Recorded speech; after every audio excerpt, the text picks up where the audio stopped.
Hey, everybody. Thank you for tuning in to another Unfiltered and Intentional show. Thank you so much for now, today, later.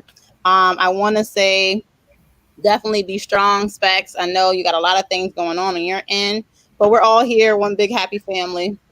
So just sending shout outs and prayers and all that good stuff for you guys. With that being said, Ty. You guys know the routine. First, thank you. We love you all. We appreciate you always tuning in every single Sunday to listen to us speak about some very important topics. So, number one, go to YouTube, type in Unfiltered and Intentional, like, subscribe, and share. Do the same thing on Facebook. If you like what we do, support the channel. Yes.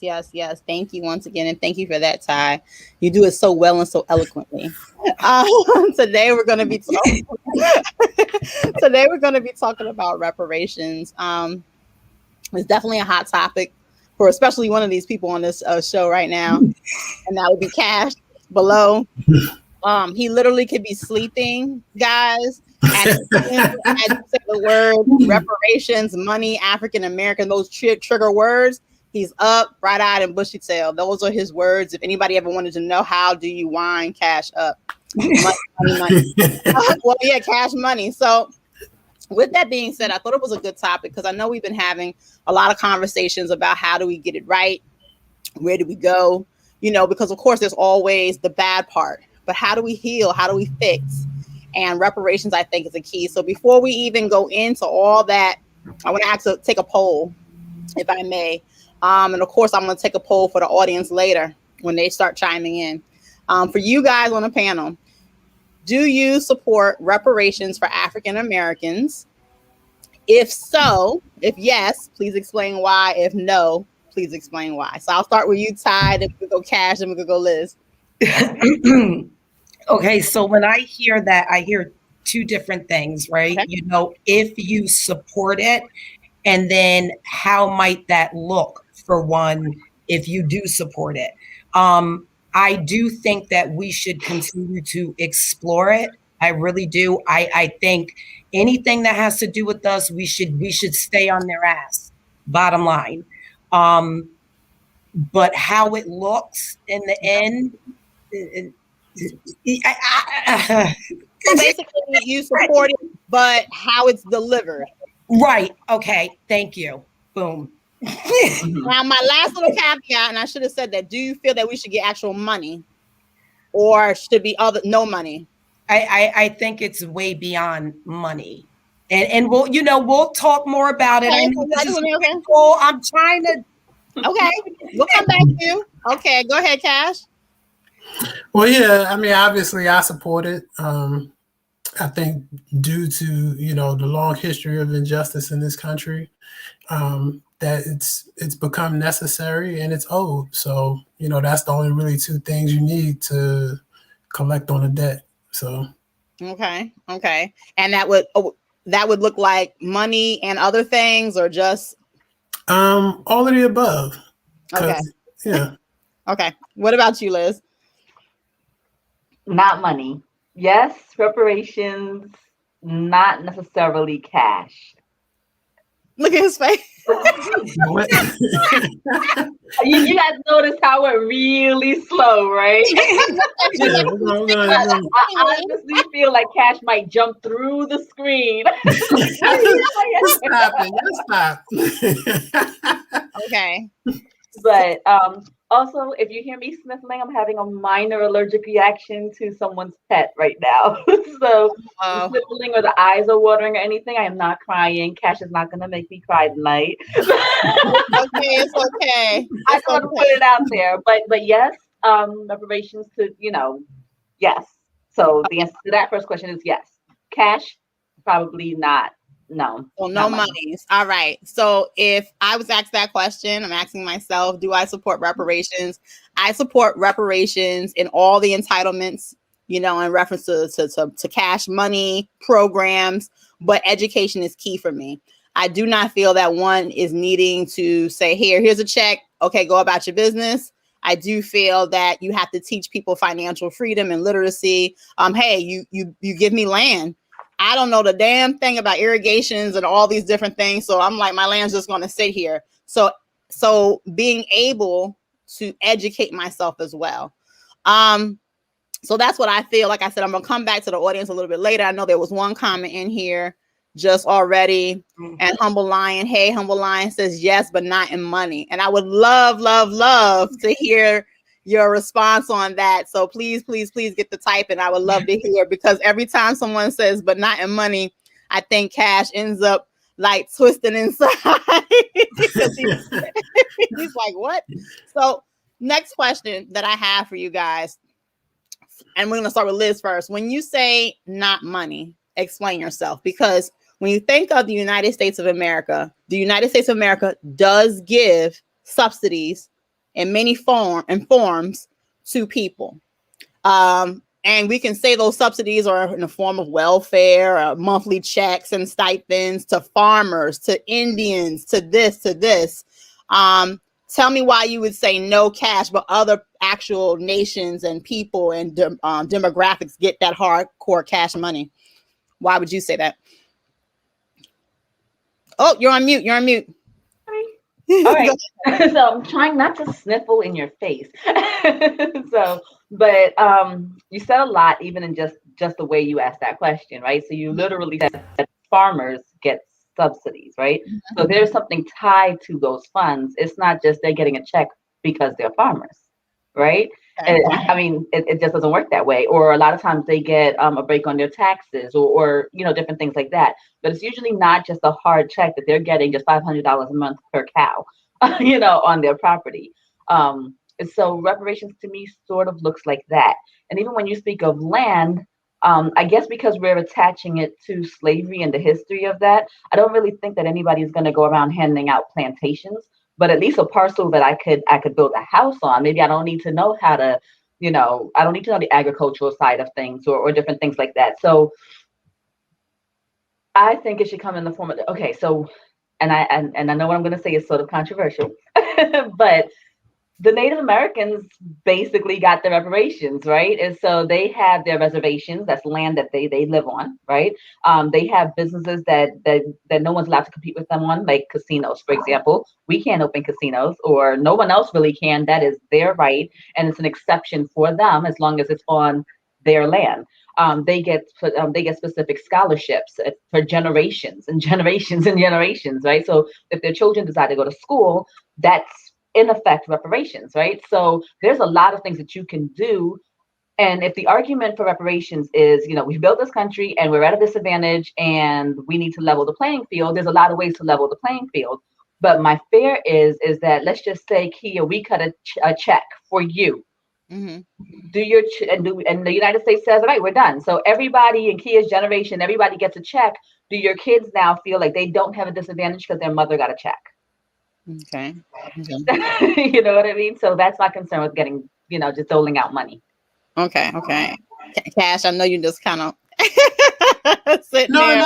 That's a perfect argument.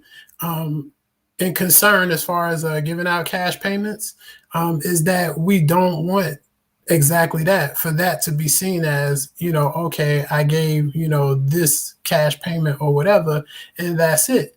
The idea behind reparations, to go a little bit deeper into it, is that not only individual citizens, but the actual government of our country enacted policies and cultures and customs in order to block and strip African Americans of any sort of wealth, wealth opportunity, gain wealth that you had, was taken away from you if you did get some.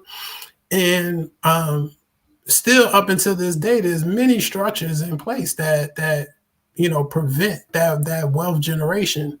And now what you have is a widening chasm, a gulf between Black wealth and white wealth, Black income and white income. And this trickles down and causes all kinds of disparities between the Black and white race in various issues, whether it's education, healthcare, all of these things stem from that, economic portion of it. So the idea is that this government really needs to repair, which is to undo what it has done. Mm-hmm. What is it going to take to undo what it has done? Because what it has done is set Black people back, apart from his white citizen counterpart, So to put that into numbers, recently on average, white household is worth $171,000. Black household is worth about $17,000. And that's for Black people, you're including cars and couches and, TVs and random, things that you call an asset or whatever. But, it's a very stark difference. And there's really no way of making that up, of repairing that or undoing that. It took the government. It literally took this could not have happened without the government. It took the government to do it. It's going to take the government to undo it.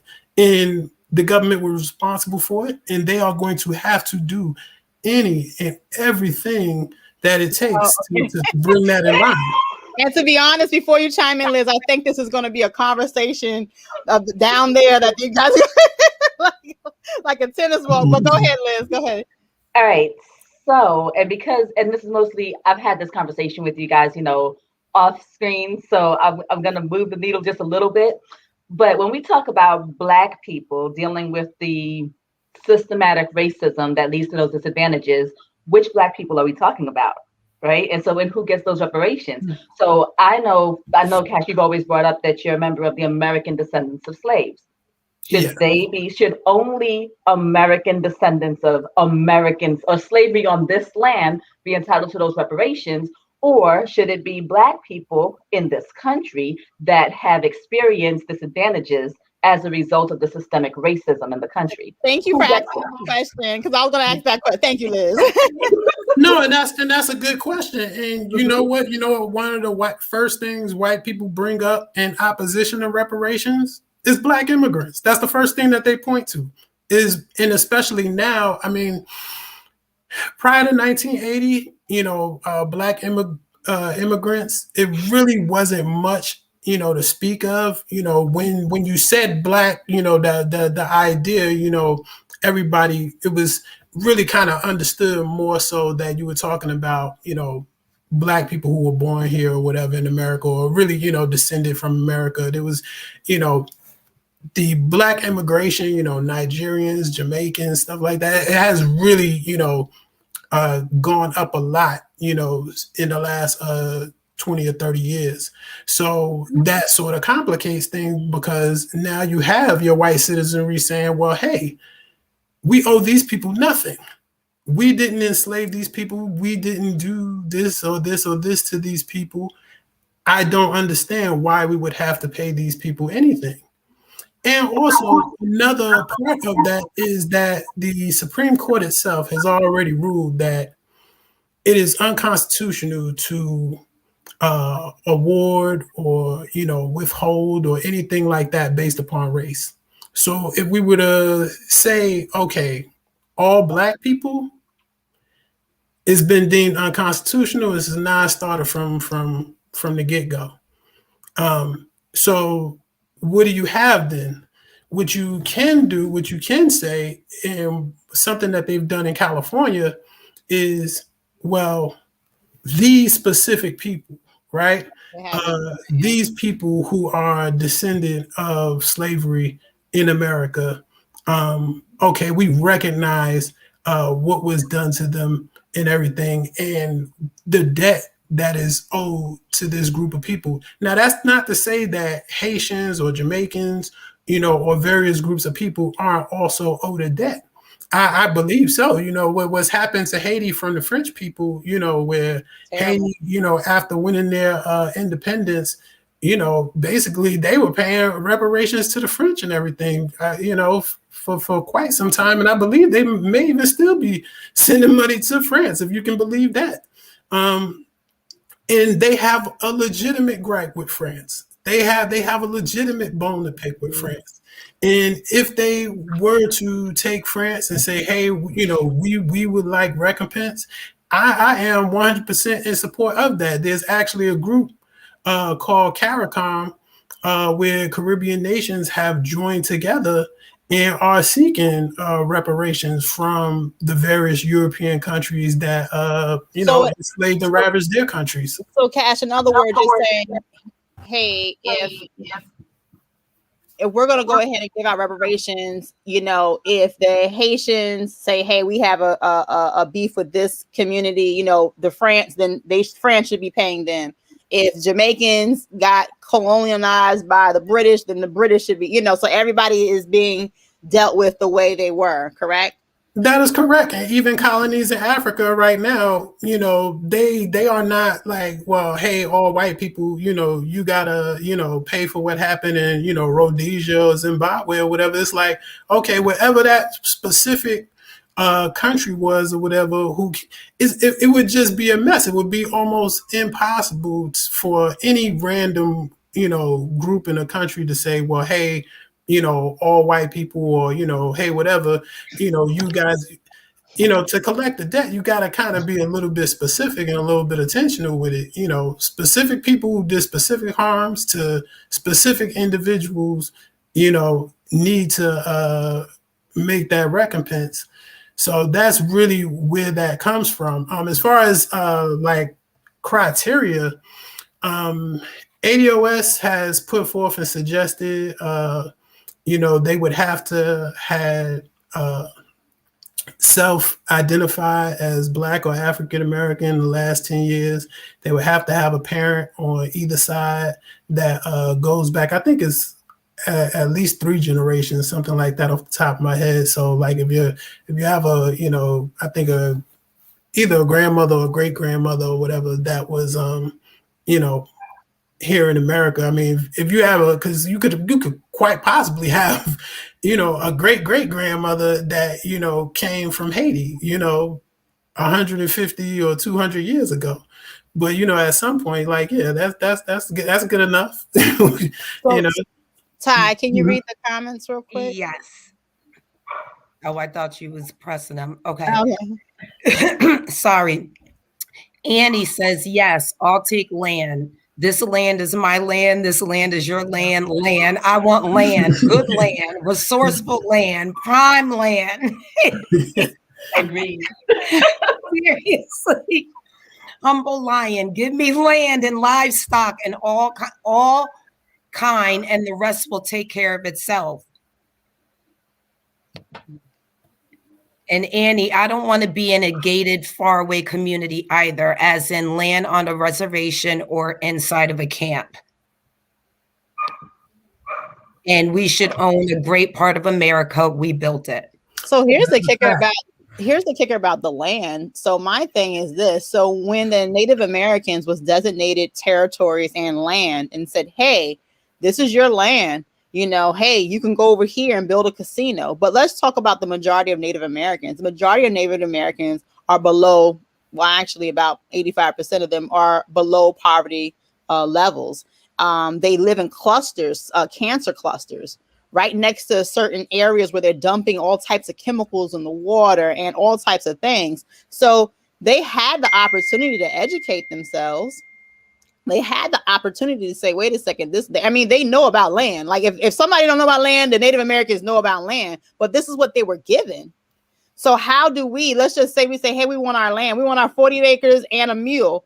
I mean, we are not farmers. We're not, people who are raising these livestock. How would we know that they say, well, matter of fact, even if they said, hey, we're going to be in this area with your land. I mean, they're going to put a big dumping chemical ground some miles away, and then now everybody has cancer again. They deliberately set up the Native American Indians for slaughter. So how will we even get past that? Like, what do you think, Ty? Do you think it'd be a self-sabotage again for the land? You never let me go down a rabbit hole, but I think that we really need to look at the different systems. I don't think we need to look at the pockets. And I say this all the time. Like, I feel like we keep missing the bigger picture. We have laws in place. We have policies in place.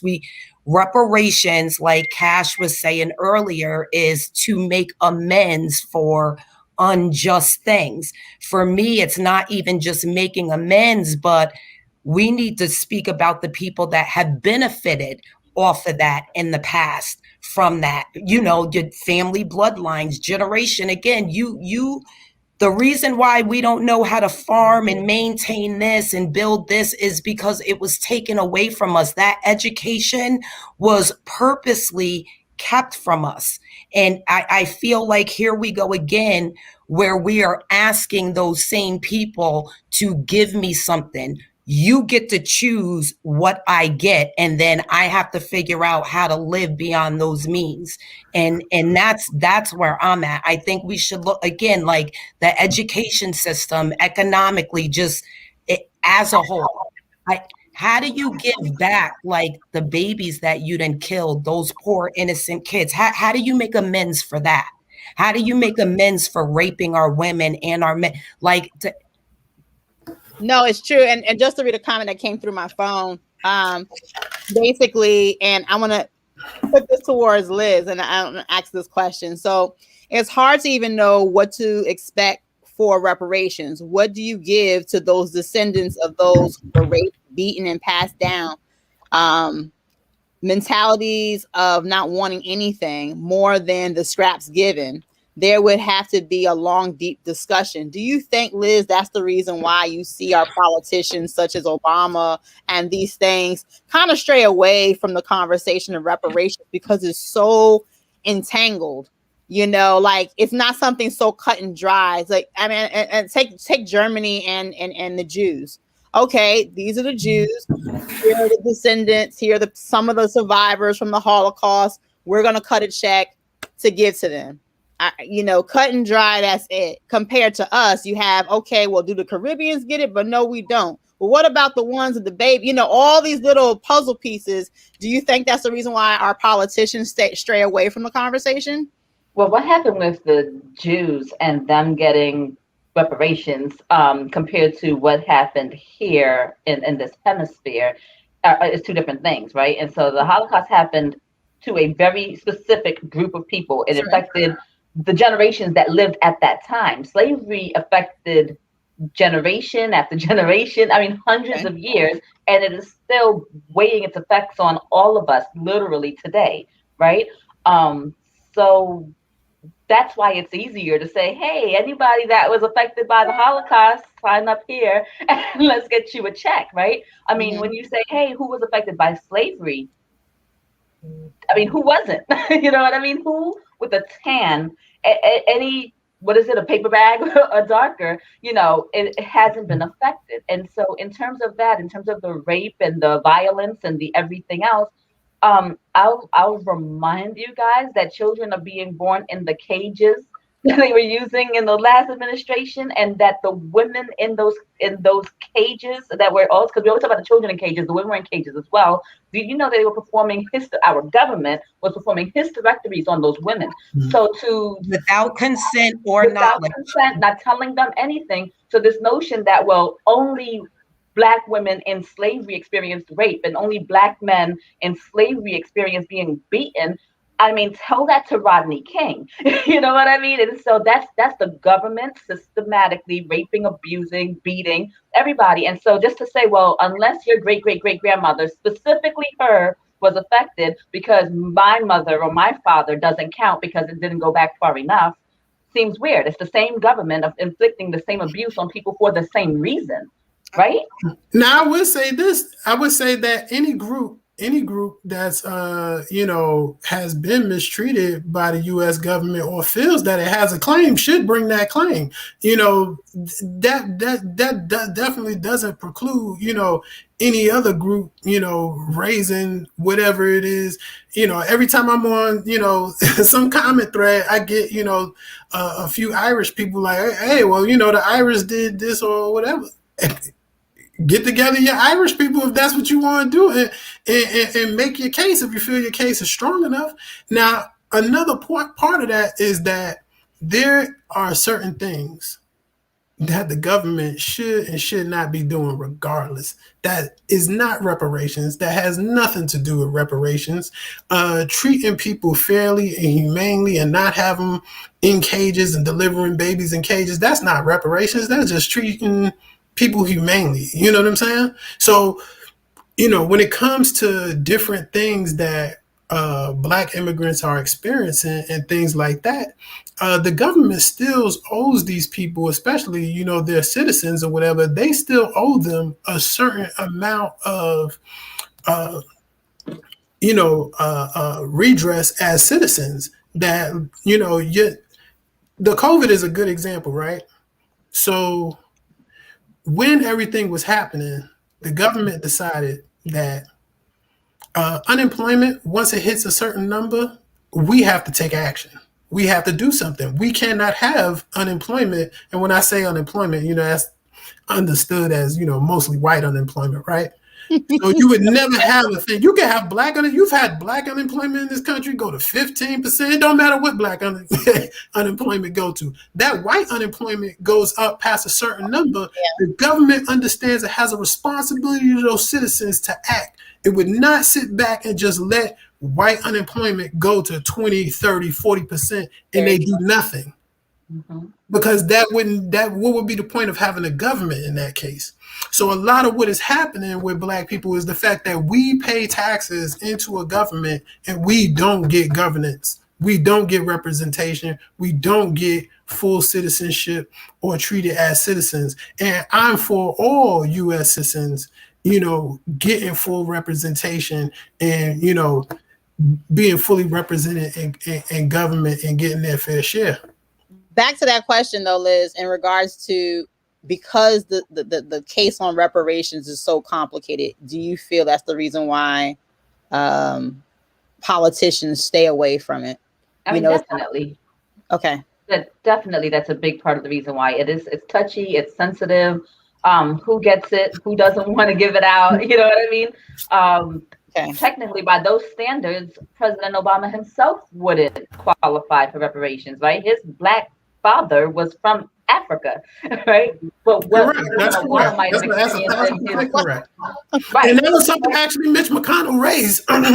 Mitch McConnell raised the fact of saying Obama ancestors owned slaves. So what are we giving Obama reparations? And he's descended of slave masters. Obama isn't descendant of slaves.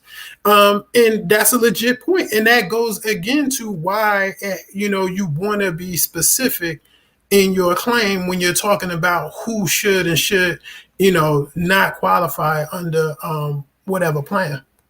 But if you have, and this is so funny, you have the subject reparations of itself, and when it comes to Black people in a general sense, we have our own people that push back from it. And because we don't have the answers, everybody has their own little viewpoint towards it. We can't even get to the politicians to make a case because we're all over the place. So one person should get it, another person shouldn't. No, we stop at only the 18-year-olds, nobody below. What's this? What's that? I mean, is there some way that, or some advocacy or some plan that we can come together so we're pushing it so that they can hear us? Because we're all over, our own people will block us, be like, no, you work for it, you work hard for it, and that's it. Right. Or you'll have to, it's just so many things. How do we get past our own people? I mean, but are we looking for revenge? Are we looking for parity? Are we trying to balance the scales? Are we trying to be punitive? That matters. And I'm not asking facetiously. I'm saying, is it punitive? It could be punitive. Why not, right? If you teach somebody a lesson, they're less inclined to do it again. So, I mean, if you make it expensive enough, they may back off on some of the systemic shit that they're doing to put us at a disadvantage, right? And so if you continue the systematic racism and disenfranchisement of these people, you will continue to pay for it in other ways, right? And so punitive is fine by me. I know other people don't want to hear that, right? If it's revenge, well, I think that's a little bit something different. But if it's equality that we're striving for, if you're just trying to level the playing field so that my kids have an equal opportunity to success in the future, the way that other kids that don't look like them do, I mean, that's also fair. And what does that look like? But those are two different things. I mean, so we have to get to the bottom of why reparations to begin with. I think that once we can agree on that, or try to agree on that, or figure out what the objective is of it. Don't just say, well, reparations because, right? If you have an objective that's clear, is it punitive? Is it parity? What's the you know what I mean when I say like parity, just making it equal, No, I understand what you're saying. I think in my mind, so a lot of this is data driven, and when you look at the data, from Black people versus white people, and you can just choose any random issue, any random subject, and Black people are going to be lagging in all the positive areas, and we're going to be overrepresented and leading in all the negative areas like incarceration, death rates, health disparities, hypertension, whatever you want to bring up. That's just where the data is going to fall. That is what racism has produced. And so how do we know that we are actually tackling this and doing a good job? How do we know that, we've reached some sort of mark? Is that when we can look at those same statistics and you cannot tell the difference between a Black person and a white person. That statistically, the amount of people being pulled over, the type of sentencing that's being given, income, and they try to use that term opportunity a lot because opportunity does not guarantee outcomes. As long as you can say, hey, well, you got a shot, then you don't have to, and that's not the government's job is not really about opportunity. The government's job, like I said, if white unemployment was 24%, they wouldn't look at them and say, well, you have an opportunity.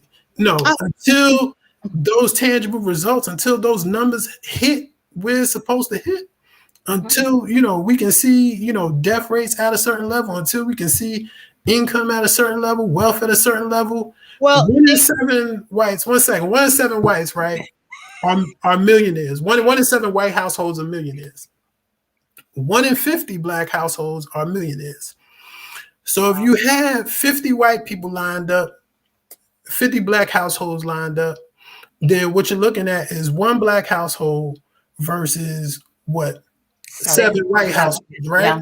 So we're missing 6 Black households over there. And when you multiply that into the millions, you start to see just how, that sort of disparity can really play itself out. And if you think about what those 6 households multiply, what they could do as far as into the economy and commerce, their ability to spend with Black businesses and spend with other Black people and all of those things, it really just a cascading effect.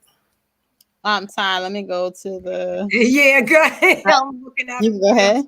Clyde, we need free education for Blacks for colleges, not loans. Thank you. Yeah. Uriel, you're Leah. My bad. Aurelia. I'm sorry. I do feel like AA should be given reparations via tax write-offs, annual checks, more housing and job accessibility, and most importantly, reforming and further educating people on American history. All the good points. And then yes. Wait, yeah. Talk your cash. And then Annie, we should get what was due. Our forefathers through inheritance means nothing that I was not a slave. Those who were, they were promised it. It was never given. We want what is ours. So let me ask this question, and this is so interesting because we know we have an idea why politicians don't jump on the bandwagon because it is complicated. And I know Obama used to always say, when I would try to put legislation in and talk about this, I would always get the immediate no. He made a comment one time. He said, if I said that the sky was blue, Congress would turn around and be like, nope. So we all know, and we can go into that topic another time. But I want to ask a reference to celebrities. When you're having the conversations with different people, Bruce Springsteen, he supports reparations, while there's some Black people that don't support reparations. Do you think it's because it's not that hot topic? Because at one point, gay rights wasn't the hot topic. If you were to say, you know what, I think that a woman should marry a woman and a man should be with a man, they'd be like, I don't want to talk about that. So now that we're, it's 2021 and things are starting to move, we're actually having Biden did mention that he's going to put a committee together to look and to discuss reparations, just to look and discuss. but the question is, do you think the reason why they're not moving faster just because it's that hot topic? It's not a hot topic the way, because like I said, gay rights wasn't a hot topic at one point. I don't think that's it. I don't think it's because it's not a hot topic. Go, Ty. I think it could be a couple of different reasons. It could be because, with the lack of it being a hot topic for them, and or where their money's coming from and what they have to represent on a different level, and just securing their pockets. Honestly,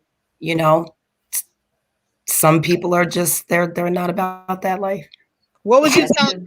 I remember Cassie was mentioning Gail was talking to someone. You mentioned it on the Facebook page, and they were talking about reparations. She kind of just like, changed the subject real quick. Can you tell? There was a clip going around on Twitter where she's talking to a young Jewish woman, and a young Jewish woman is talking about how Black people, need and deserve reparations. And, her grandmother still to this day, is getting reparations from Germany. She reached down and picked up a pay stub, like they send her monthly income or whatever.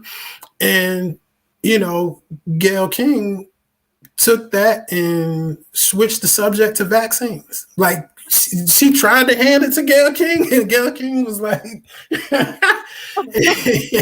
wanted no part of it. But that's what I'm talking about. Is it because oh, wow. But that's what I was talking about, the hot topic. Was it because, like, okay, what will my peers say? She also relates to her white audience too. Gayle has a big white audience, so is Oprah. So yes, even though Black people are like, yeah, reparations. So you think it's money driven, Ty? I think one of the things is money driven, honestly. So for a long time, reparations was a very radical subject, and honestly is only really talked about by a few people, and it was really considered just untouchable, which a lot of Black topics are, considered untouchable, as just a part of living in a racist society. So, people aren't really that eager to get out there and take that leap. Honestly, the ADOS, this resurgence of the reparations move, ADOS, which is founded by Yvette Carnell and Antonio Moore, I was saying 2016 around. They started as like a political project, political advocacy project, and political education project as well. And it was a matter of really kind of talking and kicking things around and debating. And it's really like there's nowhere for us to really go but reparations. And from there it was, look, we're going to just bang on this drum and that's it. Everybody else could talk about whatever it is that they want to talk about, but we just going to be all on Twitter, Facebook, whatever.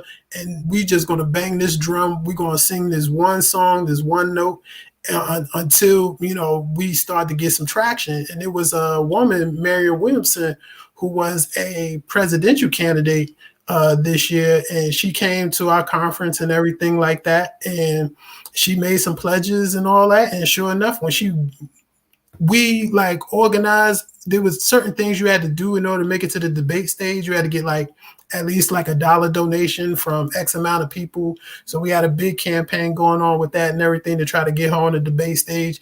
And she kept her promise. This white woman, when she got to the debate stage, she brought up reparations for African Americans as an issue, and it really forced all the other candidates up and down the line to have to answer that question and to have to, look at it seriously. And I think the more now that it has been discussed, there's been a little bit of that, tabooness that has gone away, but still, and black people have had a history of this where we have these black representatives that go up to Congress and stuff, but we don't get any representation. Reparations is really no more radical than some of the other stuff that gets introduced by the Democrat Party. But the Democrat Party know that because of the history of this country and the propaganda movement against black people, like if you want something not to pass, put the word black in it. Right. So to that, yes. Yeah. The more black people are for a policy, the more black people are against the that less policy. likely it is to happen. Right. That's just fact. So people actually, go ahead, Liz. I want to jump right in there. It's so funny because here in Florida, there is well, I don't even know what you'd call it, like a collection of scholarships, if you would. It's called the Step Up for Students Scholarship, right? And so stepupforstudents.org.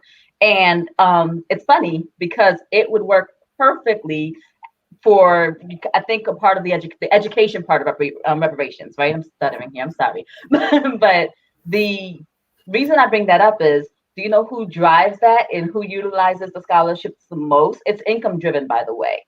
It's predominantly white people that are in favor of the First Amendment. But here's what these different scholarships, this collection of scholarships offers, right? So if you want to take your children out of public school because public school is too liberal, right? You have a right to demand that tax credit, the amount that it would cost to educate your child, which at last check is about $8,000 something a year. You can take that $8,000 and put them in any private school of your choice.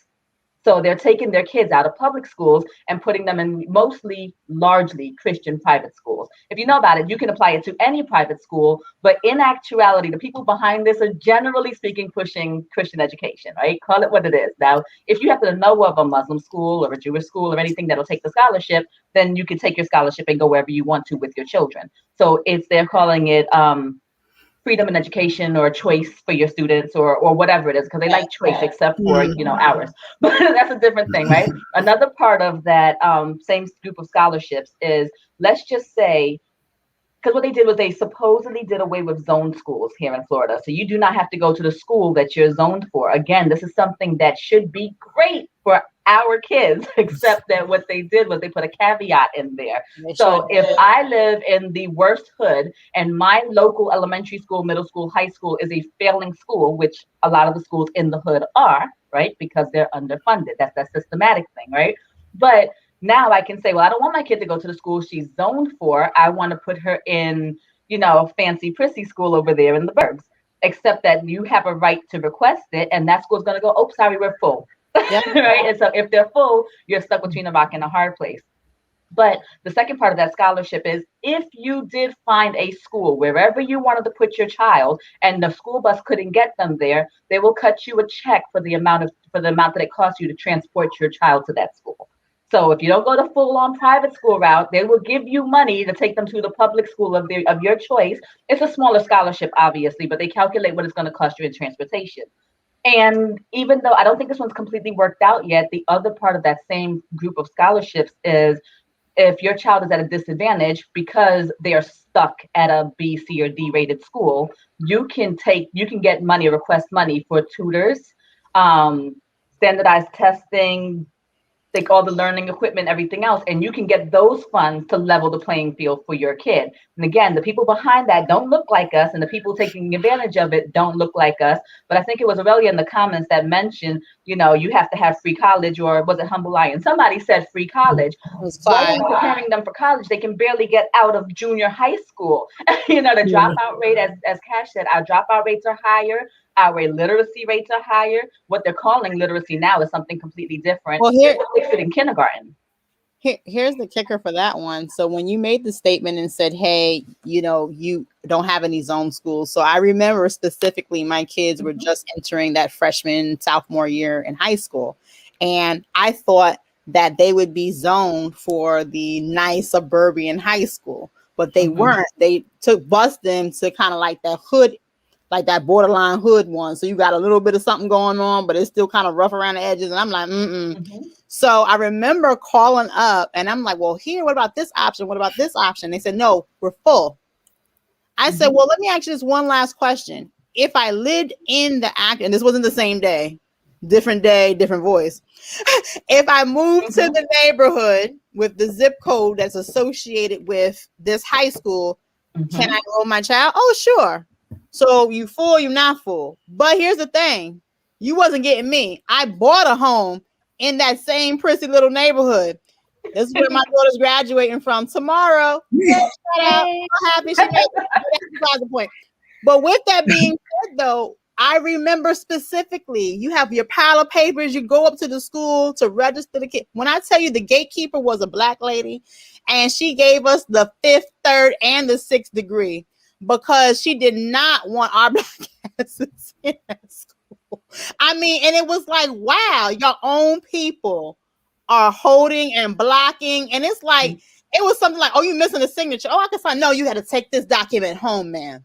And you need to sign it again. You're like, well, what the hell? Like, how do you stop somebody? Go ahead with, let's do the comments real quick. Yeah, you see me. We need to make it a hot topic. Hey, Specs. Hey, Specs. We miss you. There are still some white people that struggle with admitting and acknowledging the true atrocities committed during slavery. So I know some of them are not ready to talk about reparations, which that is so true. I don't understand how they're struggling with admitting or acknowledging it when there is actual documentation. Again, there are laws. We're not trying to really plead like guilt. White guilt. But how can you just choose what you want to see as well? The strategy is to concede nothing, because once you start to concede little things, then you will find yourself really having a true discussion. And so you will see with most things, the other side, their stance. Take minimum wage, for instance. As a Republican, what should the minimum wage be? Like, okay, you say it's not $15 an hour. What should the minimum wage be? There shouldn't be a minimum wage according to them. Like, exactly. No minimum wage whatsoever. And that is a strategy of I'm not even going to budge 1 inch. You're not even going to get me to say a number at all. Nope. So we're going nowhere. You know, I'm absolutely not conceding anything. And this is the idea between the whole critical race theory argument, you know, and the Supreme Court shutting down the whole, you know, you can't, you know, give out stuff based upon race, is that we're just not even going to have this discussion. We're not going to try to do anything. We're not engaging in this at all. I don't know what they expect for us to do. I don't know if it's like, you know, hey, we'll just stay over there and wither and die. I mean, I don't know. I think there's a lot of fear when I think of reparations and these different things, and hey, we just want a piece of that pie that was owed to us, so we can have a kind of that level playing field. I think of the apartheid. I think of Nelson Mandela, and I remember during these times, of course, I was so little then, but now that I am, you know, older, you know, I remember a lot of the whites over there. They were afraid. They were so afraid because we know what we did to you. And if we empower you and give you the tools and this, what will you turn around and do to us? So because of fear is so embedded that's the reason why they're moving the way they're doing. And like, hey, wait a second, if I give you money, cash dollars, or if I give you land so you can sell it or whatever the case may be, you start educating yourself, free college, all these different things. I start taking away all the social media stuff that will just kind of, get your mind straight. And this is a competitive society. I think people lose that fact sometimes, and I think that Black people, that's part of the propaganda that gets fed to us, is as if this is a cooperative sort of melting pot. You know what I'm saying? Where everybody's helping each other. No, this is a cooperative society. Capitalism is a cooperative form of a competitive form of economics where people have to compete for resources. If right now, you have 7 out of every 50 white households are millionaires and 1 out of every 50 Black household is millionaires, in order to catch that up, you're basically saying in some way you have to be reducing or taking or something. You know what I'm saying? You can't continually just have white people to scale, and Black people to go along at the same. Even if Black people grew at the same rate as white people right now, it would still be that huge gap. And at some point you have to stop one and increase the other. And they're like, no, like, why should I? They don't want to give up that power. That's their position, is make me. And that's exactly what Black people should do. That's exactly what my theory on that is that and so I'm gonna be the bad guy. I'm gonna be the bad guy, and the only reason I'm gonna be the bad guy because I'm always arguing with the bad guys in the comments, and I don't have per se the bad guy on the show to say anti what everybody else is saying. So I want to say some of the things that I normally hear the bad guys say. And so right now we know historically there is areas where it was burnt down and land was taken from, and now you have corporations that built on the land. You have families that were built on the land. And I hear, and I talked about it last podcast, I hear the comments that are coming out. I don't want you and your uneducated ghetto self coming in my neighborhood, tearing down things, bringing down my property value. Who are you? The government owes you. Okay, make some deal with them. Let them give you a little piece. But why are you bringing yourself over to my neck of the woods? I don't care what my ancestors did. You need to get over it. I'll go a step further than that, Kia. I've seen our allies, right? That they are our allies, right? But I've noticed on more than one occasion, if you pay attention at the lower level, right? They do want you to do better, just not better than them. So I want you to do better. I want things to get better, just not better than it is. Do you think that we should? So then one of the arguments, of course, is where's this money coming from? Let's talk about it. Because let's just say we're talking about education and this and monies and checks. It's coming from somewhere. So I have to. The money is coming from the U.S. government. The money to build white America. Make no mistake, the money to build white America came from the U.S. government. It did not come from white people. It came from our tax dollars. You're saying right now, because I'm going to pull those cards that I always hear. Because I always hear that rich folks are the ones that make the ideas, they bring the jobs, and then of course the workers will then. It's the rich people that are going ahead doing this. It's not the government per se. Like the government have a small little, fraction in it, but it's rich people. That's why I hear a lot of times why we can't have socialism, because one day if we had socialism, rich people will stop probably giving the government money and giving out fundings, and then the whole system and the society will crash. So what do you say for people like that? Look at your face. I mean, I was trying to understand the question exactly, but no, look. Here's what we have already. Our current system of governance. We have everyone paying taxes some way or another, whether it's income tax, property tax, sales tax. People are getting taxed left and right. They're paying into the government coffers, and the government decides where this money goes, right?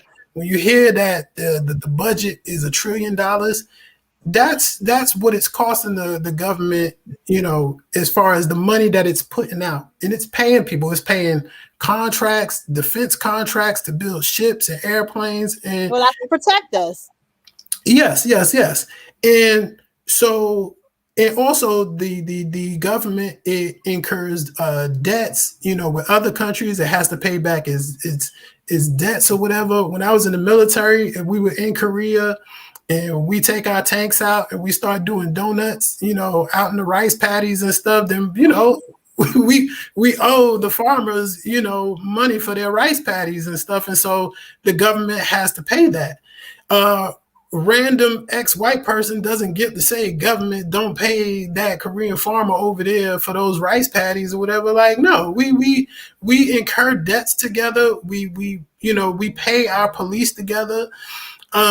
Our schools together, for better or for worse. There are people who don't have children at all and pay property taxes and school taxes and things of that nature. We all put in for the common good, and we all, should receive money from those coffers. That's one of the biggest cases for reparations, is the theft of Black wealth directly from the government by way of taxing Black people for all these hundreds of years. Black people have paid taxes in America. And even to this day, Black people are extremely underrepresented in both city, state, and federal contracts. Government just doesn't give it to us. And now we find ourselves in a place that since all of those years, they would not give us contracts, and we could not grow, and we could not grow businesses or whatever. There's no Black companies that the government can go and give a contract to build an F-15, fighter jet. Boeing, yeah. I mean, right. You know what I'm saying? So the best we could hope for anyway at this point is that, Boeing or something, gives us at least a subcontract, that we can do the electrical or the plumbing or whatever. But we're not even getting that. They will build a whole entire stadium in the middle of Atlanta, and we won't even have brooms.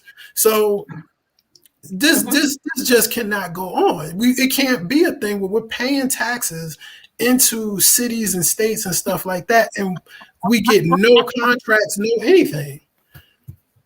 I mean, I remember so clearly. I was in 9th grade, in Brooklyn, right? And I went personally and got dressed up. I kid you not. I wore pinstripes. I wore a tie. Literally everything, right? And I went down and back home we have a chancellor and we have a superintendent of the public schools, right? It's set up completely different than it is, down here. And my question was, because I did my research and I used to read the newspaper, I saw my age a little bit, but a couple different things. And I'm talking about middle school, 9th grade, that transition year, right? And I did not understand for the life of me. And think about it, I was a 14-year-old, and these are the things that I had to worry about, that I had to think about. Think about what our white counterparts are thinking about at 14 and 15.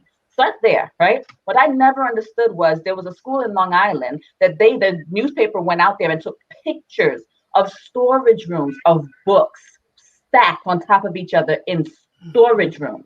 Books.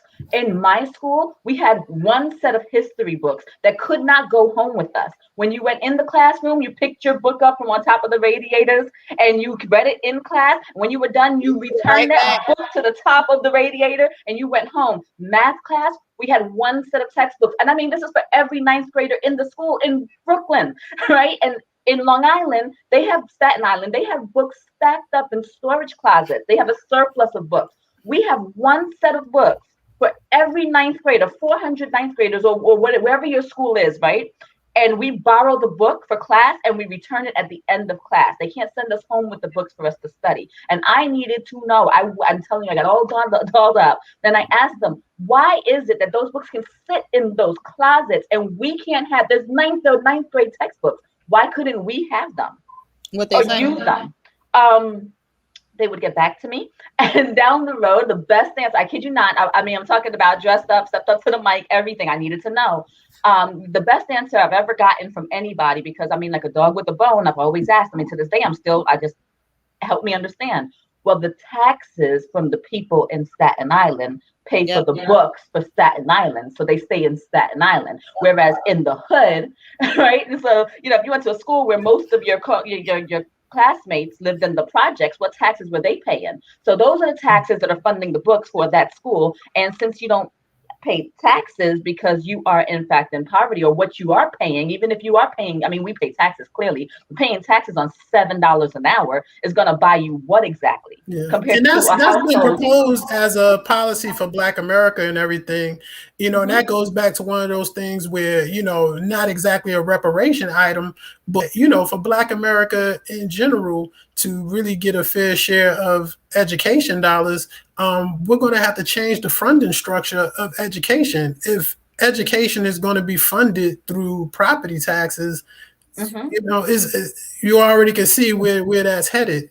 That goes back to your 1 in 7 millionaires. That's how you're going to get those books to the way past what we're paying. We need to change the education system to teach factual history as well. Way past the money. Again, for me, it's just like really trying to transform all of the systems. If we had the money that we should have, if we had our fair share of dollars, if we had our 1 in 7 millionaires, we would honestly, same way as white people, have many different education. Well, I think that they have elementary schools and middle schools that have larger endowments than our top HBCUs. Yes. But I think you can go to a white campus. I was gonna say, I think that's where it all kind of falls into like a big circle, because even though, like Ty said, our schools need to be a little bit different and these different things, it's kind of like we have to do more in the home as well. Because I do know for a fact that living in both communities, when you see what's going on, you'll see one set of parents say, hey, you got to read past this chapter, or here, go to this, special tutoring and these different, extra activities, while you have another neighborhood and what they're doing basically is, the TikTok or whatever, something that's superficial. And we're not studying, we're not education, and it's actually getting worse. And there's one thing I just wanted to say on the education point. ADOS did some work with Sandy Darity, who's a Black economist out of Duke University and a reparations supporter, and did basically a data paper, of like 10 myths of the racial wealth gap, as far as how we can close it, and what does and doesn't close it. Education, does not close the wealth gap. We've had recent reports where you see that we are producing more Black engineers than are being hired.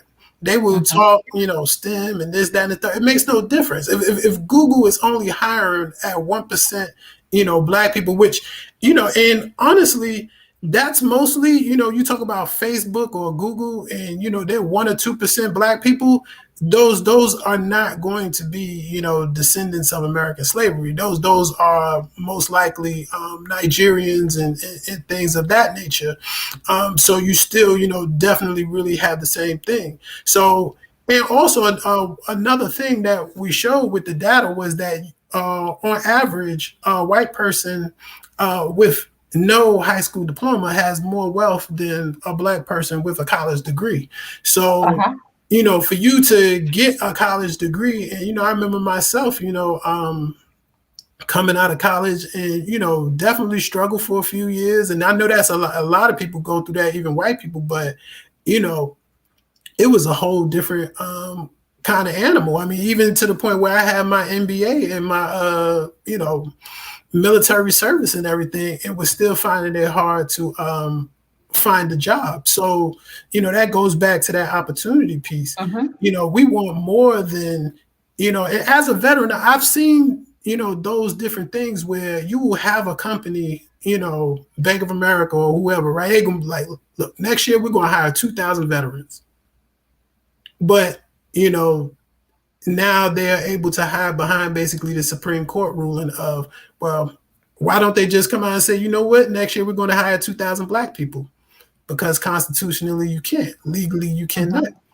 You can make the case that, and it will probably be taken to court and they would have to see, but to say that, we're going to hire 2,000 descendants of slavery and, see if that actually could fly versus using a race. Let me go to the comments real quick. Let me see. So here.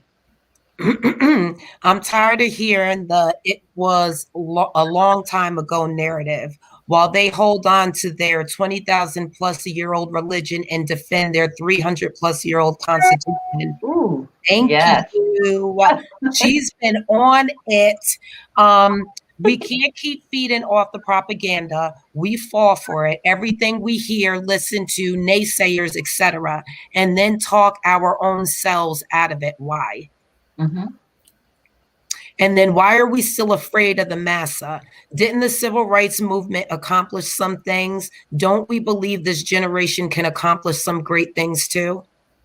I think that when it comes to this generation and and maybe even when we were younger, and you see it now, a lot of corporations are taking on the Black Lives Matter, and you'll have different celebrities taking the knee and just doing different things. And I think, we all know this country moves on money, and we need to pressure the corporations to get it out there and make it that hot topic. Because I think that once it becomes that hot topic, because at one point, we all knew that police officers were doing police brutality and these different things. And the George Floyd case, literally, you see every place somewhere in some country, Alaska, they were protesting. Like, what's going on in Alaska? Little sects and over here, everybody needed to hear their voice heard. And I'm not saying that it made a huge difference, but it definitely broke awareness to this generation. So I do feel that there are strides being made. I can say, and I know Cash and I be like, but I think it's a great thing that Biden wants to even say, hey, we're going to have somebody, not per se talk, but let's analyze this. Let's go into full depth, because they come all the time. Each year they have their little talks and but literally having a group talk and sit and dissect it. Who would we give reparations to? Why would we give it to them over this one? What about this? Maybe it shouldn't be money. Maybe it should be land. Just going into those fine tune. No, it certainly has gotten more energy than it ever has before, and it's moved further than it ever has before. Ever since I think it's 1989, there was a representative, John Conyers. He continued to introduce it as a bill where it got no support, no co-signers or anything like that. Like even the Congressional Black Caucus, like it was just this crazy guy over here just reintroducing this bill every year. Now what has happened is Sheila Jackson Lee, representative out of Texas, she has taken it up and it has moved at this point through committee to where now the full House is supposed to vote on it. And basically what it's supposed to be for is supposed to study the idea of reparations and what different proposals could be made and what that should look like. There are people who, the ADOS movement, are kind of critical of this whole process. Parts of it that has happened. Because the thing is, say this, right? Say DACA. DACA is a very controversial thing among white people. To just say that you are literally saying you're going to give citizenship to millions of current people who are here without legal status, right? That's a radical thing. That may be more radical than reparations. It's a radical thing to have, all of these millions of people, we're going to give them this, and really America, per se does not owe it to them or whatever, but we're going to do this and we're going to give it to them. And the Democratic Party's stance on it is full stop. We support DACA. If you go to anyone from the president, vice president, Nancy Pelosi or whatever, that is a quick and easy response. When it comes to reparations, my expectation and my standards is that the Democratic Party should be saying, we support reparations, but instead, it's a whole big tap dance right now, and a lot of them are even, unfortunately, when Obama was asked by Ta-Nehisi Coates, he said that he wasn't for reparations or whatever for various reasons or whatever. But he's a politician, and look, he was against gay marriage as well, right? Until he wasn't. So as it becomes more popular, he's moved a little bit, and I expect when it becomes even more popular, he's going to move some more. That's just the type of politician he is. He's not per se an activist who, I'm going to be out front leading, but that's the type of advocacy it is that we need. Bernie Sanders, was wildly ridiculed and everything, where he was coming with, universal health care, $15 hour minimum wage, like all of these things that really have kind of become the planks of the Democratic Party right now. Just a few years ago, it was like, crazy Bernie. So we need people to be courageous and to get out there and push it, even when it's unpopular. I'm sure ending slavery was a very unpopular thing at one point, right? But you still need people to advocate for what's right. I have a quick question. I'm sorry to cut you off. No, go ahead. After your talk, I want to know, did you have a shirt that you wanted to talk about? Because I know you wear shirts specific. I didn't know if I'm repeating one, but for good reason. So this one says Black Future Month. And I'm going to go ahead. I didn't mention it to you earlier when I spoke to you, Kia, but I'm going to go ahead and toss it out there to the audience. These shirts were sold. They're still being sold, actually. $5 from every shirt goes towards the purchase of books for a college student this upcoming fall. And I'm actually going to ask for some help and some audience participation here from our unfiltered audience. If you guys would make your way over to our Facebook page, now I'm sending you over there. Nominate a college student for me. I don't have any criteria other than make my heart sing a little bit. So far we are at about $245 towards buying books for a college student. I don't care what year you're entering, but if you know anybody, have them go on there, nominate somebody, have the family chime in the support. And I'm not going to announce the date just yet, but in June, live on air, we will pick a student that's going to get his books paid for, at least partially paid for, his or her books for August. So goanhonestconcepts.com, order a shirt. You don't have to. It's not a requirement for nominating somebody, but please nominate somebody so I can give this money away. Somebody need those books. Help me give the money away. One last comment here. Annie, hot topic, highly informative. I really enjoyed this. Everyone, you were great. Thank you. Last but not least, I want to say next Sunday will mark our 1 year anniversary from Mothers Unfiltered to Unfiltered and Intentional. Same type of talk. It all started basically with me and Ty always having conversations on the phone about what's going on. We always talked about things that were going on and just, our viewpoints and stuff. I was like, would you be interested in a podcast? And then it just all went from there. And if anybody knows me, they know I am not consistent. So this is a really, really huge thing for me to stay consistent. And I thank everybody who has pushed and said, yes, please do it. Even when I had COVID, I remember doing the show with COVID and I was dying. But I just want to say thank you. And one last shout out. Once again, thank you, Cash and Ty and Liz. But like I said, tomorrow is Deanna's graduation. That is my daughter. She's graduating high school. And I'm telling the world, because anybody could watch YouTube anytime, but I want to say I love you. I'm so proud of you. I'm going to have a little tear. There's a lot of different comments. We all are. Yeah, there's a lot of different things going on. But your final thoughts for anybody on the show in reference to our topic? I did want to bring up one thing real quick. Yes. Okay, Yes. So we've been talking about the whole time about the government and the government's responsibility and how it's been falling flat on Black people, and but also the private sector as well. And right now, Byron Allen. I was engaged in a lengthy debate the last 2 days or whatever. Byron Allen is suing McDonald's right now. Byron Allen owns about 16 cable channels. McDonald's refuses basically to run ads on his stations. They have two-tiered, advertising where they pay, certain amount of ad fees on white stations, and then, the couple of, other stations they do pay ads to as far as Black-owned media. They pay a much lower rate. And a few things came out within the course of this little him just announcing this lawsuit. Well, first of all, as far as America goes, Black people make up 40% of the sales that McDonald's takes in.